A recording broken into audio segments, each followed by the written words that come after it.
Good morning and welcome back to BeefLink TV, your daily dose of industry information. Today we're joined by Robert Windsor from our policy and compliance team to talk about a new good practice guide that we've just published. So Robert, thank you so much for joining me.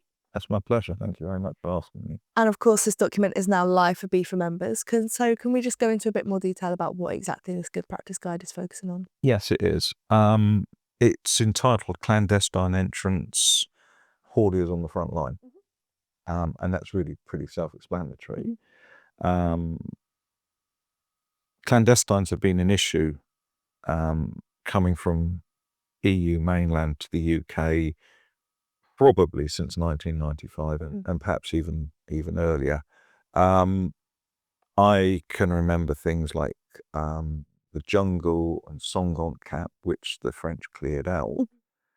And although you can reduce the problem, it's never fully gone away. Yeah. And, you know, the situation has got worse recently again. And basically, you know, it hasn't gone away. And we are seeing increasing evidence that clandestines are beginning to reconsider the use of stowing away on trucks as a method to enter the UK illegally. Recently, there has been some success between the EU and UK at reducing the number of clandestines entering on the much more publicised the small boats. And it's transpired that, you know, these boats may be brought to a location, maybe from as far as Germany. And then, you know, the engine, which is a very low-powered maritime engine, is attached, and basically they sail then from the UK. And these boats are taking 100 people roughly now. That has reduced somewhat. Right, okay. 2025 to 2024, and the official figures indicate a 41% drop in clandestines entering by the you know, the short straits by boat, which makes people think that it's more likely that they're going to be forced to looking at other ways of entering, and obviously road freight is the one, and it's been prevalent since 1995, as I said. This document, you know, looks at things that can be done, and I know you've got some questions about that. The one thing I would say, in 1995, the entry into the UK via stowing away on trucks and things like that was less organised. Right, okay. Okay, it was much more you know, the individual trying to make it, but now it's definitely organised, and it's organised by crime. And if we look at this document itself, what exactly are the key points of guidance? I think the thing is that we look at what the problem is, what the legal situation is. We look at and some of the consequences. And one measure that can be taken in order to encourage hauliers to look at their practices. Now, the crucial thing is it is based around what's called the Clandestine Entry Civil Penalty Scheme. Bit of a mouthful. And that links to the Civil Penalty Accreditation Scheme. Right, okay. Now, there was a time when it was estimated that 1/3 of all trucks entering the UK had not even been locked and sealed. Now, that is quite wrong. It's not good from cargo security point or anything. And this scheme imposes two penalties: one for having a clandestine found on board, or multiple clandestines found on board, and also for failure to secure the vehicle. And there are two different levels of penalties. And actually, I'm going to let people refer to the guidance on this because it's quite a complex system of calculating the level of penalty. The other thing is, I think it's quite important to bear in mind that the methodology for stowing away and concealing the stowaway is getting more and more complex. I can remember when I was operating trucks to and from Europe, back in the 1990s, we actually installed baby monitors and alarms, and that could fit it, that could pick out quite a lot. But now, for instance, trucks have got oxygen monitors in there. And to get around that, these clandestines are actually either wrapping themselves or being wrapped in a black plastic bag. Right, okay. So it's becoming a lot more complex. It's become a lot more complex, a lot more sophisticated. So, it's looking at that. And we don't touch upon it in here, but certainly there's documents on Gulf website which actually looks at other places that people will hide away. They will have, those aero deflectors which are on the top of lorries. They'll hide in there. Oh, okay. They'll either hide in any of the panniers where drivers will keep, equipment that they need for their truck, like ropes and shackles and things to tie the freight down. So they do hide in all sorts of places. Yeah. One thing I will make at this point in time an observation is that this scheme is applicable to obviously HGV drivers, bus drivers. Okay, yep. And also the private individual. Because one thing that the private individual may be doing is towing a caravan. Yeah. And that's an interesting place for them to hide out. I mean, the method of access into trucks is getting ever more sophisticated. We've actually been told now that the organised gangs have worked out how to cut a hole in the top of a trailer. Right, okay. And then basically reaffix it so it doesn't show up on the cameras or anything. So it is very much more complex. And if we kind of touch on some of those consequences for an haulier if they are found with a clandestine in their vehicle, what does that look like? Okay, right.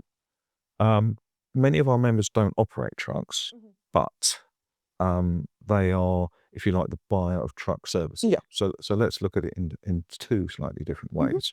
The first is obviously the haulier will find that under the clandestine entry civil penalty scheme that they will probably be liable for some sort of penalty. Obviously, the level of the penalty is dependent upon how many clandestines, because it's very much per.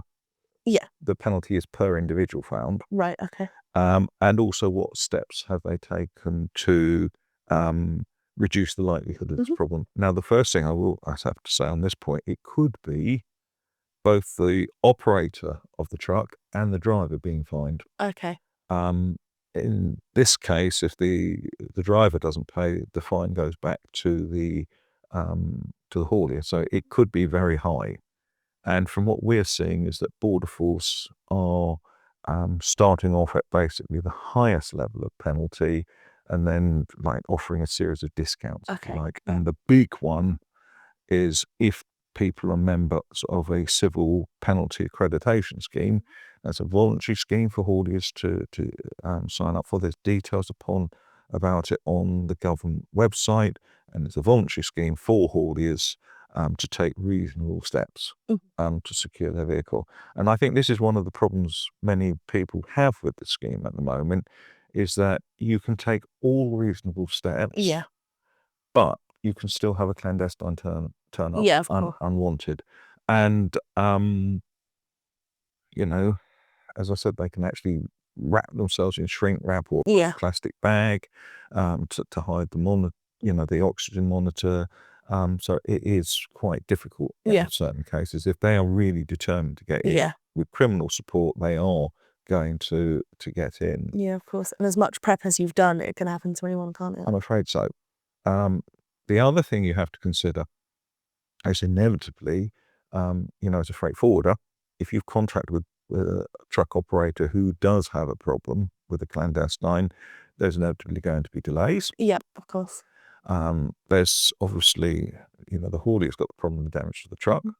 And there could be a ripped curtain side, a hole in the roof, or whatever. Inevitably, there will be a delay to the transport operation because that, the truck will probably be seized or at least detained for a while Border Force go through everything. Yeah. The other problem is insurance. and in particular in the perishables industry. Obviously, as you can imagine, providers of foodstuffs are very careful about the quality of the product and that it hasn't been tampered with or basically anything else gone wrong with it. And certainly in the early days, we had issues where a truck clandestine had got in and basically supermarket or the warehouse acting on their behalf basically completely refused the load. Right. The whole lot said, Yeah. no, but it's all got to be destroyed. Yeah, it's too much of a risk, isn't it? Yeah, but insurers don't look at it that way. Yeah. All they say is how much is actually damaged and can you prove that those goods, and this led to some disagreement between, well, you've got the haulier, you've got the receiver of the goods, and you've got the insurer. Yeah. There has been a little bit of change in that, and now, the let's put it like this: the insurer may accept a widening of the definition of what has been damaged or contaminated. Yeah. And they are seeming a bit more, depending upon how the policy is written, to accept a wider definition. And basically, if the truck has been broken into, containing certain product, then you are finding that they are being a bit more generous in their settlement. Of course. And we touched briefly on the liability. What exactly in this guidance is kind of saying how to limit that liability should a clandestine be found? Well, basically, it comes back to this civil penalty accreditation scheme, okay? Because, for the haulier, that's the best defence. Yes, yeah. Because basically, it's an approved scheme, Border Force operated. It's been running for a couple of years, although there's been previous schemes before. And basically the idea is that, you sign up, you say, I've got checklists, I carry out regional checks, I train my drivers on the checklists and how to check my vehicle. Yeah. So those are all help towards from the haulier's viewpoint. And the haulier, some beef members do operate their own trucks. Yeah. And so that's the best way of limiting liability, because what happens is, if you, shall we say, the maximum fine to the haulage operator could be up to £20,000, if I remember correctly.